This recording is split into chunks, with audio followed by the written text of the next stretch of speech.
The following content may contain visuals that are disturbing, graphic, or sensitive in nature. Viewer discretion is advised. This material is intended for mature audiences and may not be suitable for all viewers. Please exercise caution while watching, and if you find such content distressing, we recommend discontinuing viewing. This disclaimer is provided to ensure awareness and to prioritize viewer well-being.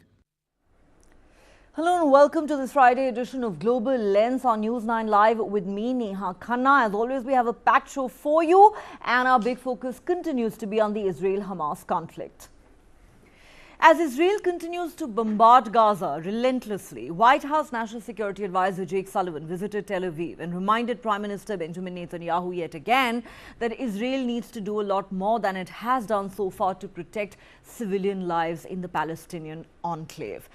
The US is now clearly pushing Israel to shift to a more precise phase of military operations as opposed to carpet bombing Gaza. This comes days after US President Joe Biden, Netanyahu's staunchest ally, publicly stated that Israel was fast losing global support due to its indiscriminate bombing of Gaza. What the events of the last few days have brought into sharp focus is the growing divergence between Israel and the US over the former's prosecution of the war, as the Palestinian death toll keeps rising, almost 19,000 at last count, and international pressure mounts on both Israel and the US amidst a growing clamor for a ceasefire. Speaking in Israel earlier, Sullivan said the US wants to see results on Israel's intent to avoid civilian casualties in Gaza, but added that the United States stands with Israel. Sullivan told Netanyahu that the US would like to see a lower intensity military campaign in Gaza, focusing on high value targets to help protect civilians. The disagreement between the two allies seems to be on multiple fronts. The US, reports suggest, wants Israel to come up with a timetable for its military campaign and is keen to see the operations winding down. However, Israel is determined to continue the fighting till, as Netanyahu says, they achieve an absolute victory over Hamas. Israel's defense minister said it'll take months to destroy Hamas, predicting a long drawn-out war even as his own country and its top ally, the United States, face increasing international isolation and alarm over the devastation that's being caused by Israel's military campaign in Gaza. The exchange between the two countries seems to continue a dynamic that the two allies have been locked in for a few weeks now. President Joe Biden's administration has shown unease over Israel's failure to reduce civilian casualties and its plans for the future of Gaza, even as the White House continues to offer wholehearted support for Israel with weapons, shipments, and diplomatic backing. There seems to be huge diversions on the post-war scenario as well. While the United States is keen to see the Palestinian Authority play a significant role in any new government that takes shape in Gaza after the war, and Jake Sullivan is due to meet the Palestinian leaders in the West Bank next, Israel says any role for the Palestinian Authority in post-war Gaza is simply unacceptable. The question is, even if it ignores the larger international mood, which it has done so far, can Israel afford to ignore its strongest allies' continued disapproval and unease with the goings-on in Gaza? I met today with the US National Security Adviser Jake Sullivan. I greatly appreciate the US support for Israel in the supply of munitions for the Israeli army, in blocking the attempts at the UN to stop the fighting, and in assistance in returning our hostages. I would like to clarify, the return of our hostages is a main goal. We are not relenting in our efforts even for a moment, even at this moment. I told our American friends, our heroic soldiers have not fallen in vain. Out of the deep pain of their having fallen, we are more determined than ever to continue fighting until Hamas is eliminated, until absolute victory. When Israel launched this campaign to root out the terrorist threat that Hamas poses to the state of Israel, it made clear from the beginning that this war would proceed in phases. We are now in the middle of a high-intensity phase with ongoing ground operations, military operations, in both the northern half and the southern half of Gaza. But there will be a transition to another phase of this war, one that is focused in more precise ways on targeting the leadership and on intelligence-driven operations that continues to deal with the ongoing threat that Hamas poses. This fight against Hamas, a deeply entrenched terrorist group in Gaza, is going to take time, and it's going to happen in phases, and we've said that from the beginning. And so there's no contradiction between saying the fight is going to take months and also saying that different phases will take place at different times over those months, including the transition from the high-intensity operations to more targeted operations.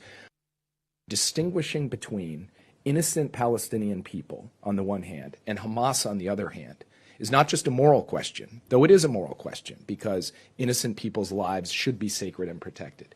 It's also a strategic question for Israel.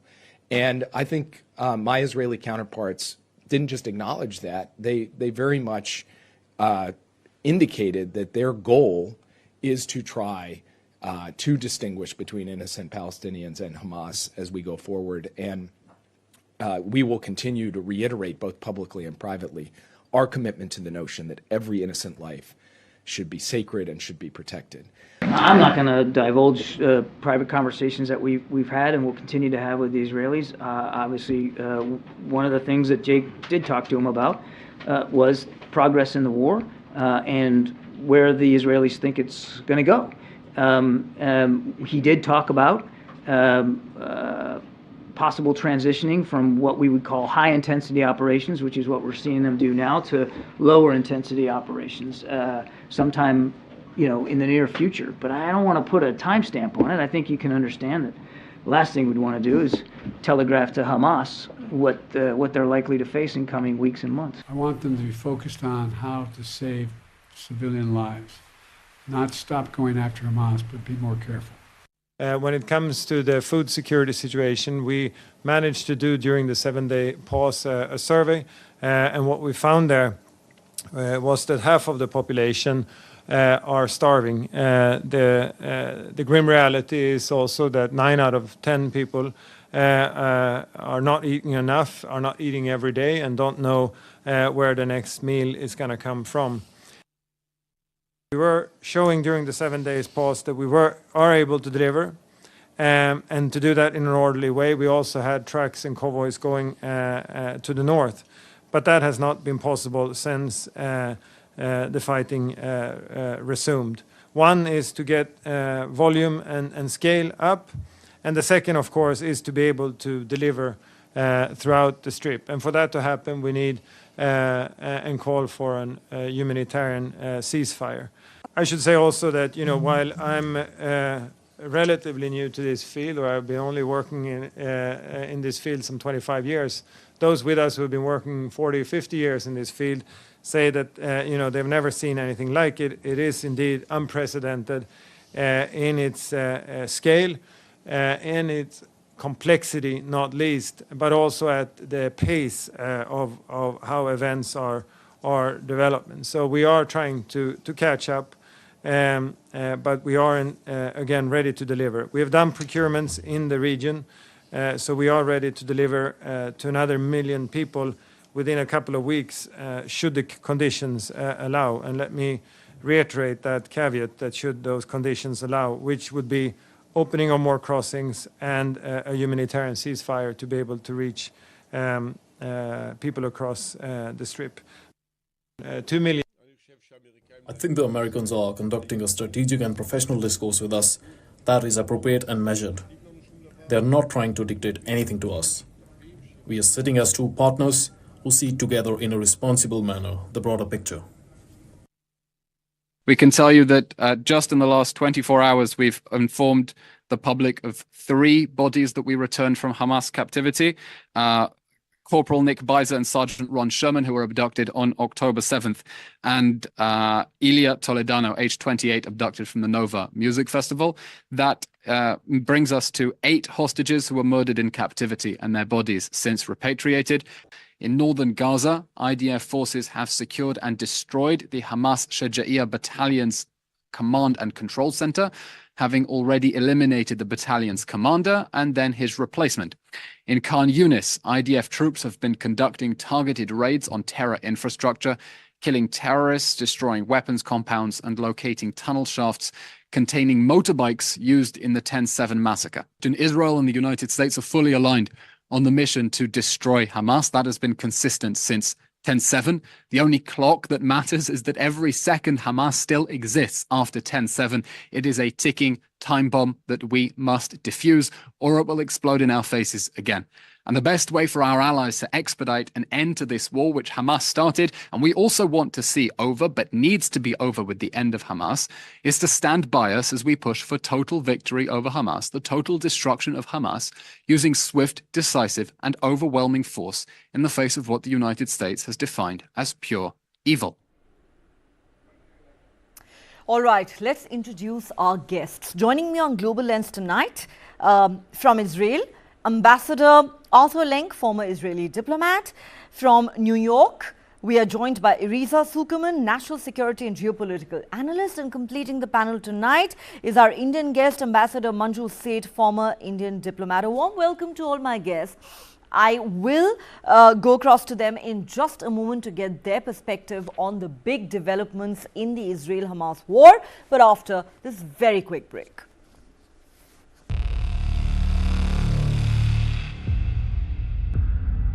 वर्ष 2070 तक Bharat net zero का लक्ष्य हासिल करेगा. There is certainly a wall of capital coming into the clean tech, climate tech space, not just in India but across the world.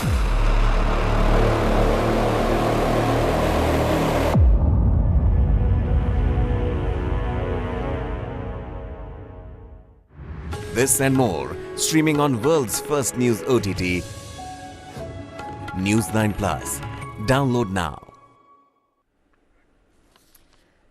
All right, let's go straight across to our guests now. I'd like to begin with Ambassador Arthur Lenk. Ambassador Lenk, even as the White House maintains that its wholehearted support for Israel continues, fact of the matter is that recent days, if not weeks, have made it quite evident that there are growing differences, or shall we say there's a sharp divergence of views between Israel and its staunchest ally, the United States, particularly with regard to how Israel is carrying on with this war.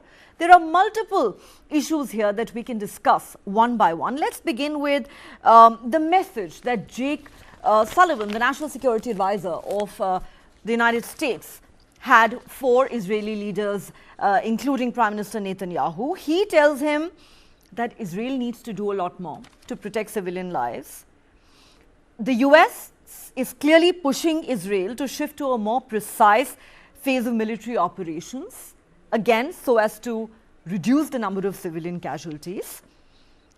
And Jake Sullivan once again said that the US wants to see results on Israel's intent to avoid civilian casualties in Gaza. In a sense, a reminder of what President Biden said earlier this week.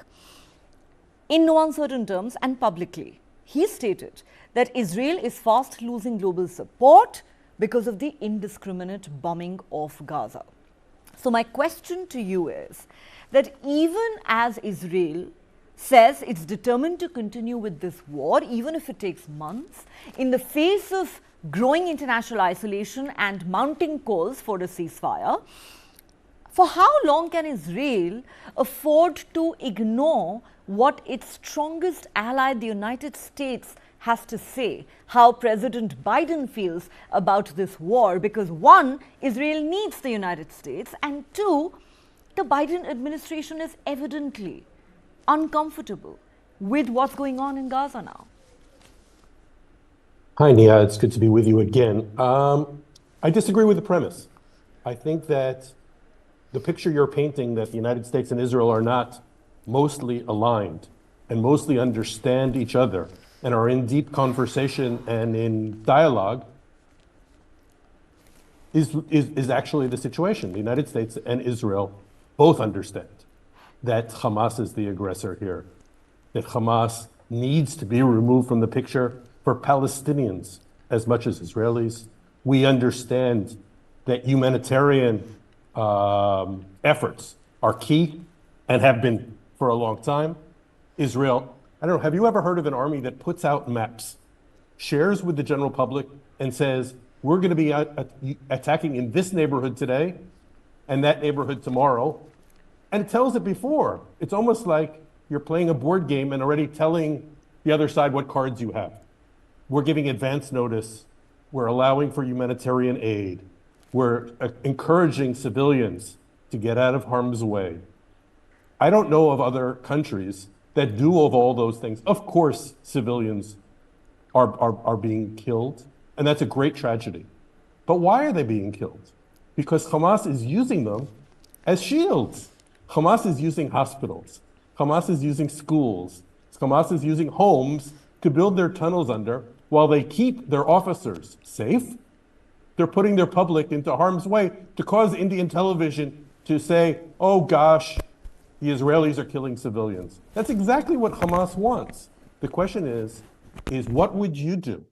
How do you eliminate Hamas? Israel, together with our partner, the United States, is making every effort to eliminate Hamas and to protect civilians and to allow for humanitarian aid, more than I think anybody else would do in the world. Okay. Israel insists it's doing everything in its power to protect civilian lives. However, I am not sure that is a very convincing argument for the rest of the world. And now it is quite evident that the Biden administration also seems to have a disagreement with that. But Irina Sukuman, let me come to you now. President Biden says one day Israel is fast losing global support because of the indiscriminate bombing of Gaza. Antony Blinken reminds Prime Minister Netanyahu every third day, you need to do more to protect civilian lives. There is a gap between your intent and the reality on the ground. Jake Sullivan travels to Tel Aviv, tells Prime Minister Netanyahu, you need to draw a timetable because this operation needs to start winding down. But Prime Minister Netanyahu says, we are determined to continue fighting Hamas until we achieve, quote unquote, absolute victory. The defense minister of Israel says this war could go on for months together and nothing will stop us.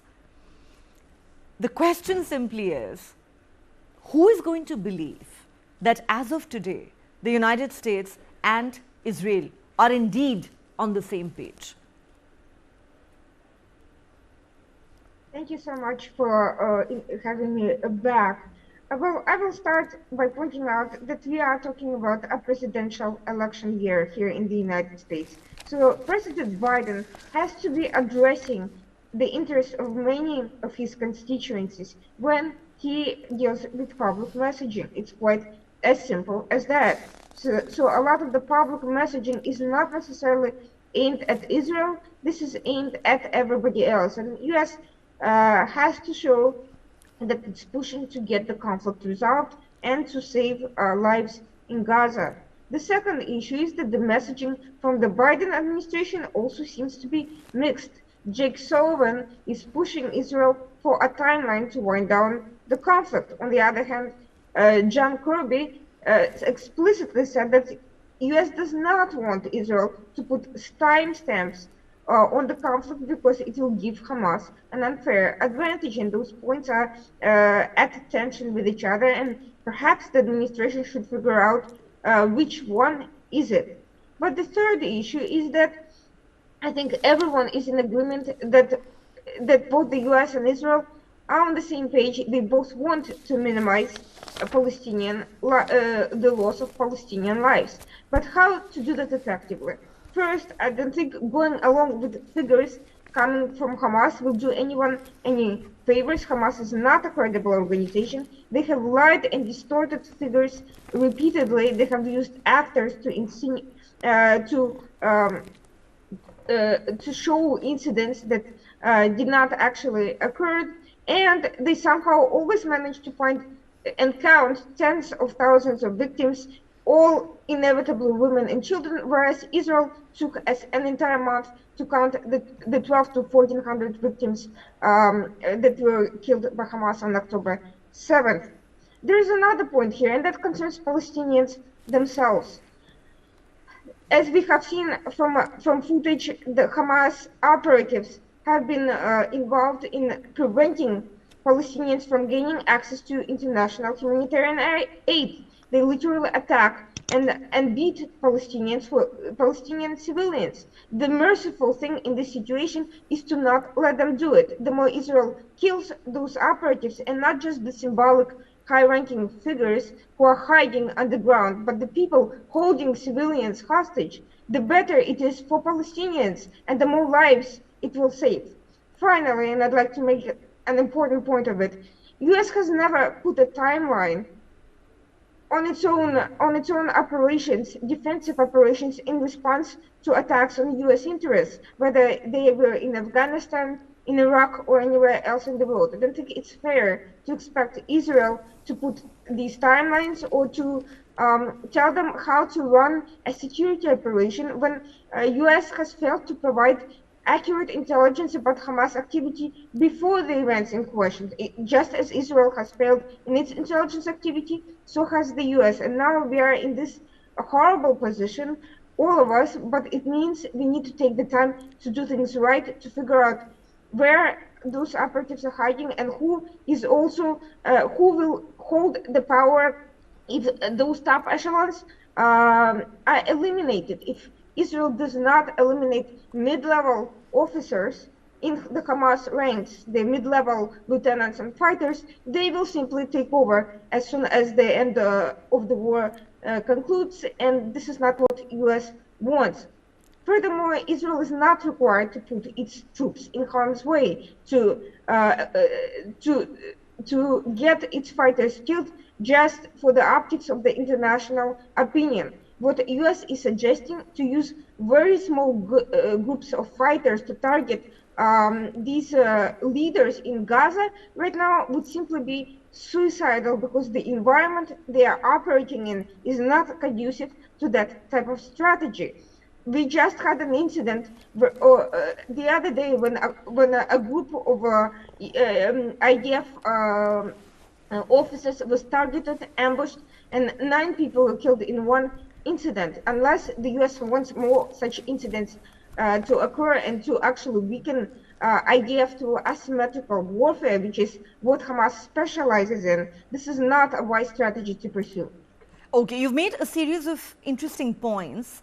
You say that the US has never set timelines for itself when it is, fighting for its own national interest. Therefore, is it fair for it to impose any deadlines on Israel? Well, some would say America's duplicity is well known, but then America acts like Big Brother, as we all know, and Big Brother is not dictated to, but certainly likes to dictate to others what they should do and how they should conduct their affairs. And the reality is, Israel does need the United States of America in this war.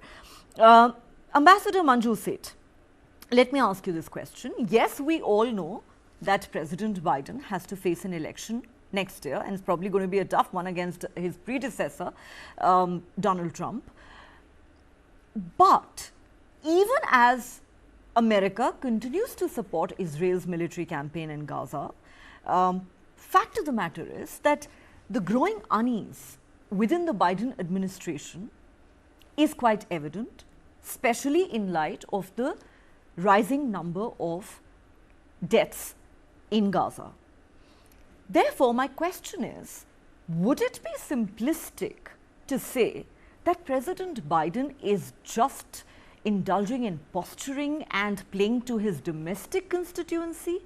Because many would argue that there is a growing unease, because not only Israel is facing international isolation at the moment, the United States of America is now facing the heat for its unstinting support to Israel's military campaign as the death toll keeps rising in Gaza. Absolutely, you're right, Neha. The problem is that the US does, have some degree of doublespeak in all its actions. And as you mentioned very rightly, it is the big brother in many ways. So it would definitely want to have its writ sort of agreed to by everyone. But at the same time, while I think, in my view, while everyone is talking about Israel, Israel needs to stop this and create a ceasefire for some time at least, and prevent and stop this and make it all targeted, the killings and all that. I also feel there should be pressure brought upon the Hamas leadership and through Qatar, through all their supporters, to make them also stop and leave and leave the people, not stop using them as hostages, stop using them as shields. And if Hamas would release all the hostages, I'm sure there would be a solution found. Why would they keep on holding on to them if their intent is to end this war? Obviously, there seems to be, in my view, an intent that from the Hamas side as well to keep provoking Israel and to let this war continue indefinitely.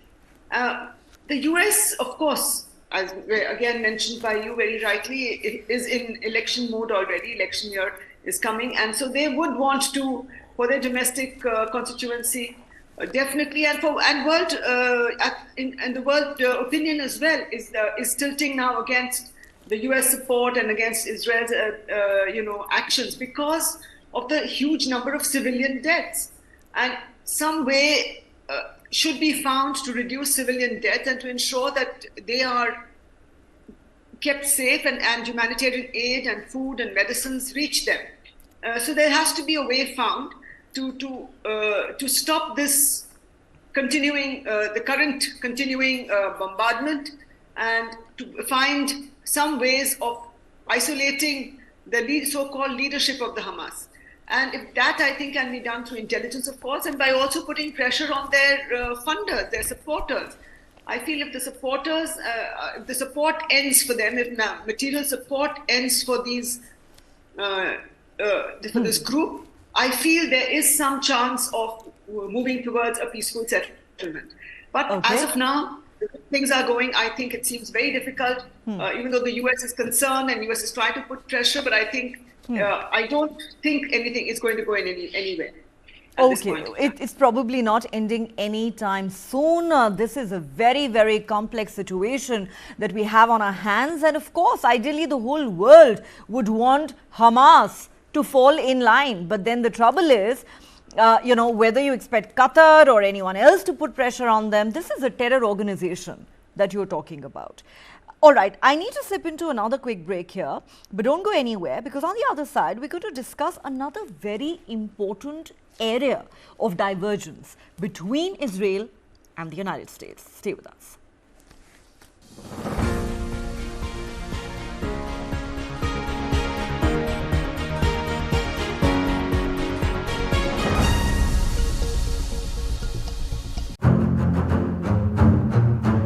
Yes, the scale of the attack surprised us.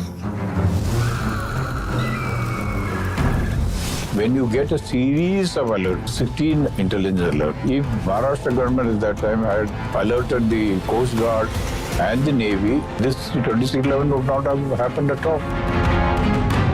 And one of the details they had planned was to use these dhagas to mislead the investigative agencies. All this was to be presented as a Hindu terror. So it was a Pakistan operation. The LET was the front end.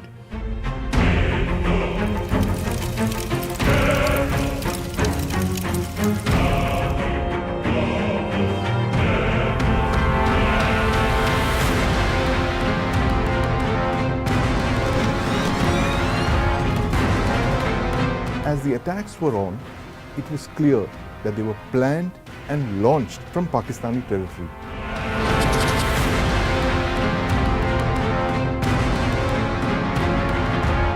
For all of those victims of terror that was exported from Pakistan over the years, including but not limited to 2611.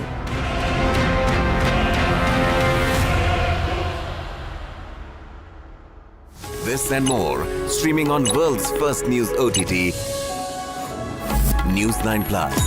Download now.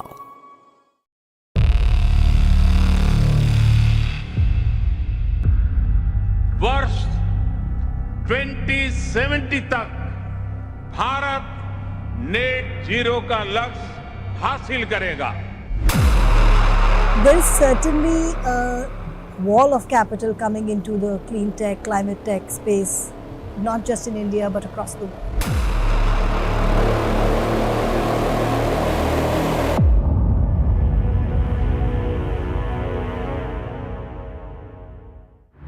This and more, streaming on world's first news OTT, News9 Plus. Download now.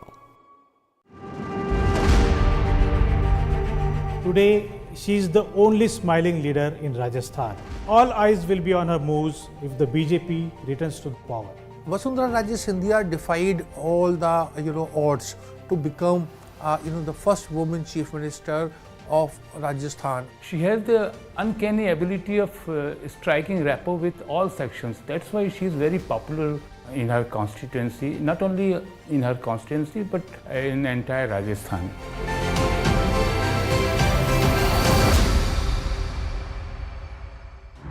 This and more, streaming on world's first news OTT, News9 Plus. Download now.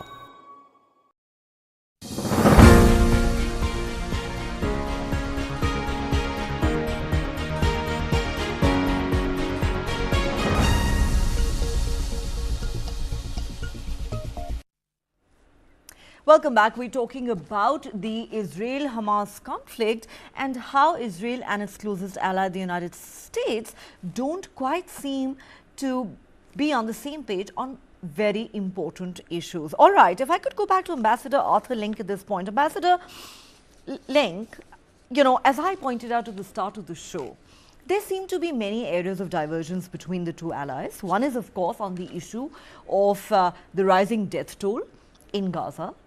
Then you have the US telling Israel to come up with a timeline because it would like to see the operation winding down. And then there is a clear disagreement on post-war Gaza. Sample this. Jake Sullivan and I believe other US officials have conveyed to Israel that the US would like to see the Palestinian Authority play a significant role in any new government that might take shape in Gaza once the war with Hamas is over. And we know that Jake Sullivan is headed for the West Bank next, where he is scheduled to meet with Palestinian leaders. However, for the Israeli leadership, any such prospect is absolute anathema. Prime Minister Netanyahu has said there cannot be a role for the Palestinian Authority. It is simply unacceptable.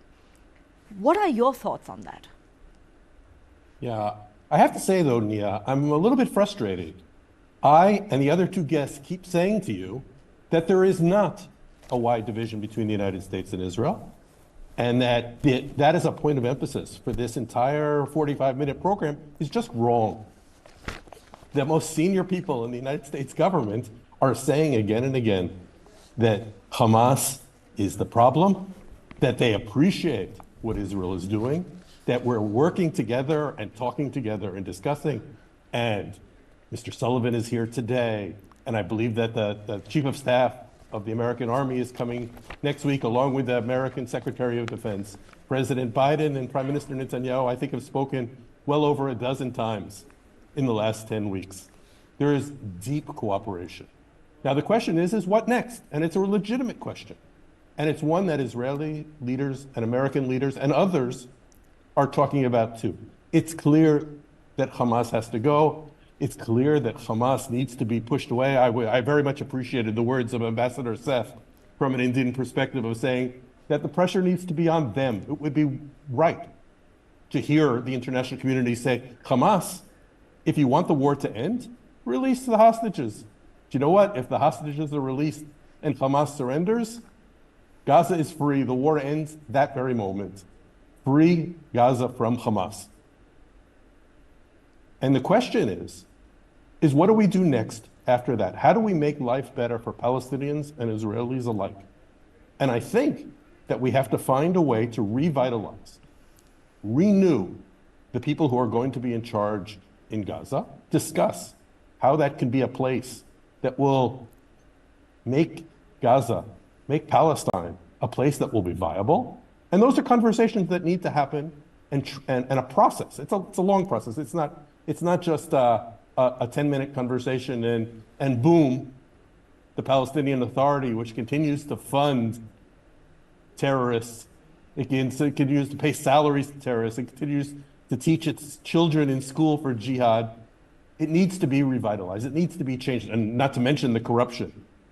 So there's a process that needs to happen, and Israel and the United States and people who care about the future of Palestine, countries like Saudi Arabia, Jordan, Egypt, perhaps even Qatar, which has been doing all of the funding for Hamas over the years, need to come together and find a path and work on it and build and put Gaza on a path after Hamas, after the hostages come home, after the war is over.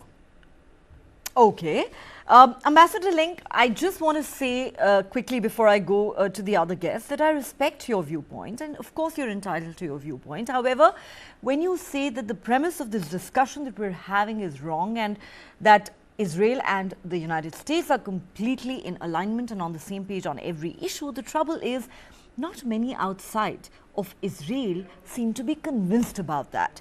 But let me now take this to Irina Sukerman. Irina Sukerman, you know, we're talking about a post-war scenario here.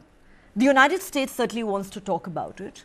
It wants Israel to be willing to accept the role of the Palestinian Authority in a post-war Gaza. But Israel says that's unacceptable. We know that there cannot be a vacuum, because the moment you have a vacuum, you're creating grounds for trouble.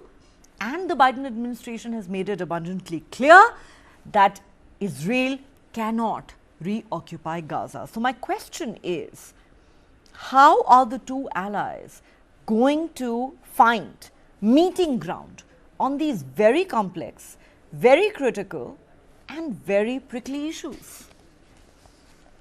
Well, even the United States is acknowledging that in its current iteration, the Palestinian Authority is not viable. It's not democratic. It's not popular among the Palestinians.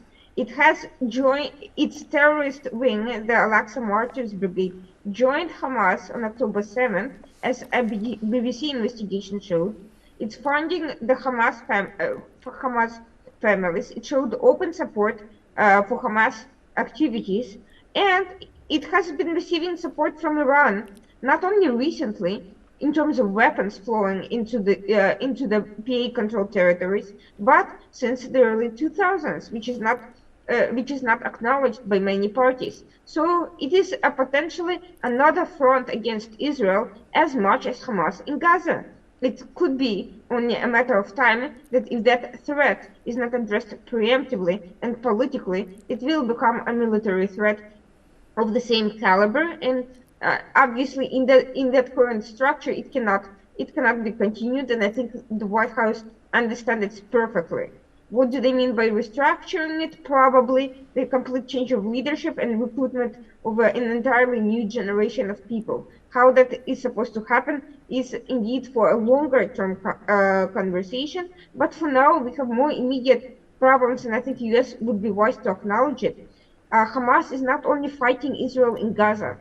Denmark and Germany just helped prevent a terrorist attack by Hamas on European soil, which means, as Hamas has promised explicitly previously, it is globalizing its terrorist operations well beyond targets in Israel and its vicinity and taking it to European soil. And it could be only a matter of time before this, before Hamas brings its activity to the US soil. And now that we're seeing a coordination between, first of all, Hamas in Gaza and Hamas externally, and second, between Hamas and other terrorist organizations such as the Al-Aqsa Martyrs Brigade, it's only a matter of time before they join forces against non-Israeli targets abroad. So we should be looking at it as a counter-terrorism operation and not a discussion of alliances. We cannot put terrorist activists in charge of anything. This will be a huge disservice to the Palestinians and as well as international security, period. That, however, we should distinguish and make it clear that not all Palestinians support either of those structures. Probably they want different options, and I think those different options, how to find and identify local leadership tired of terrorism, tired of being mismanaged, tired of their money being stolen and used against them, those are the people we should be looking for right now. Okay, Ambassador Manju Seth, I'll give you the last word as we wrap up this discussion tonight. Even as there is growing alarm around the world over the rising death toll in Gaza and growing calls for a ceasefire, do you believe that perhaps the most testing issue for both Israel and the United States could in fact be what happens, as everybody's been saying, the day after Hamas? Yes, that is going to be a major issue after this war, because on the one hand, Israel is trying to get rid of the Hamas, which is all very good. But what after that? If they don't want the PLO there, then who will be there?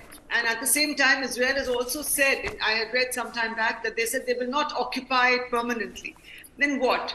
You know, if Israel is not going there, if the PLO should not be there, Hamas is not going to be there, then maybe, as Irina mentioned, there needs to be some, local leadership which needs to be nurtured and to be brought up. But that cannot be done overnight. It will take time. And I think it will not be a very happy situation if that happens, when there's nobody in control in the Gaza Strip.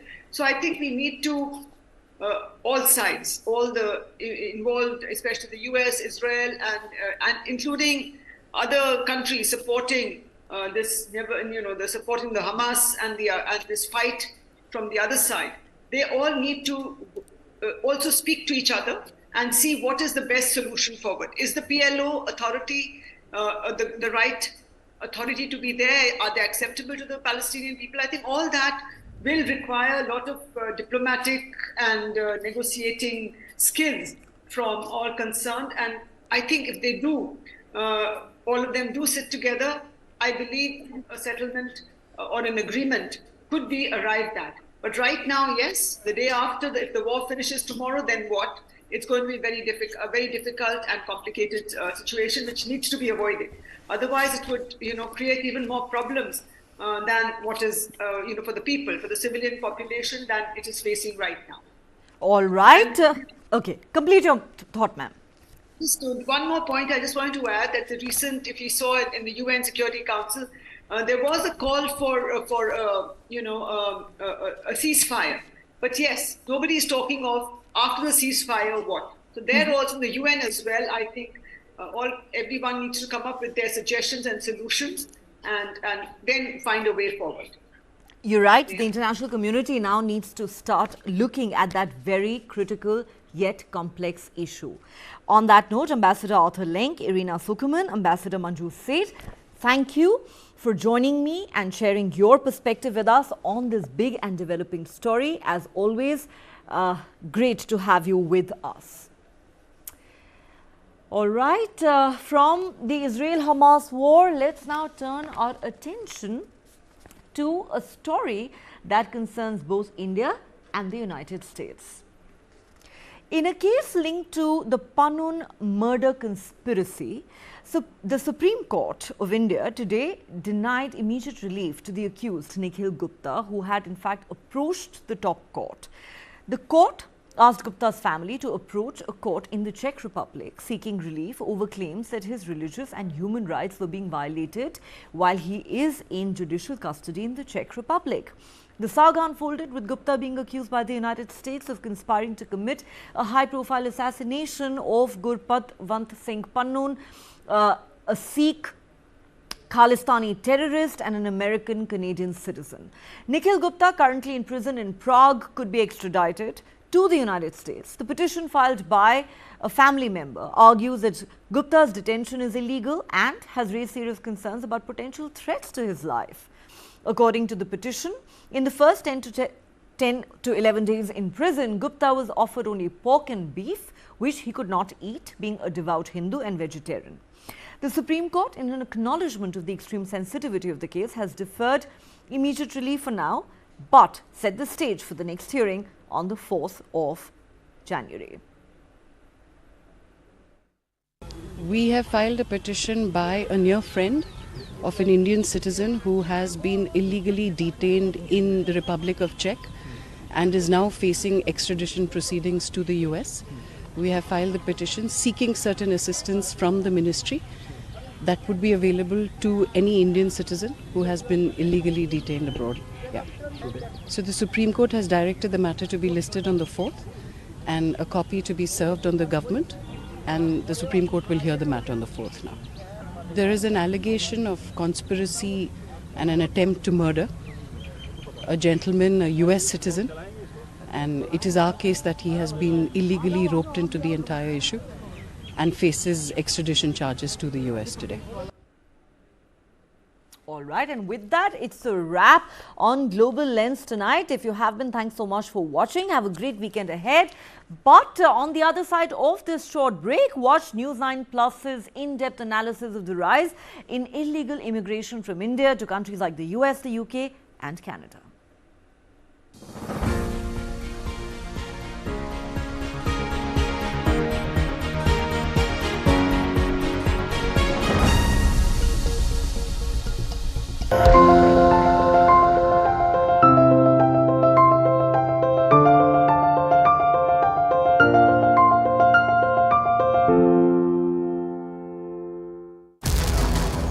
उन्होंने मुझे बताया था कि आप चिंता मत करो, मैं आपको भरोसा दिलाता हूँ, फिर ये मेरा परिवार सब खत्म हो गया।